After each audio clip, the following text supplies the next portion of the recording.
Okay, I'll just show you how to pair a mobile to the Bluetooth audio system in this Mercedes-Benz E-Class. First of all, we make sure that Bluetooth is on.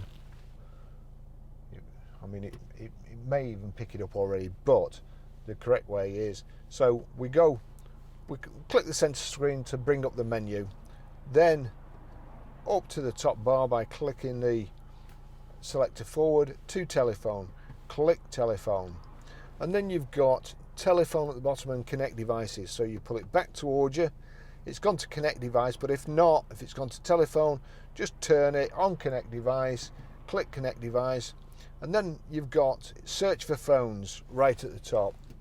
So that's one of my cameras. So searching for phones, start search. It's looking for Bluetooth phones. It will come up here. Now sometimes with iPhones it takes a lot longer because I've just deleted it, so sometimes I confuse the system, but it's picked up Barry's iPhone there. So select that, we'll wait for it coming up here. There you go, Mercedes-Benz Bluetooth, pairing request, would like to pair with your phone, confirm that this is the code, it's unlikely not to be, so pair there and click yes there. Yeah, connection unsuccessful, we'll just wait. Authorization successful. That's what I say, sometimes by deleting it then putting it back on, it confuses the system, especially with the latest iOS system. So that's it, Mercedes-Benz Bluetooth connected.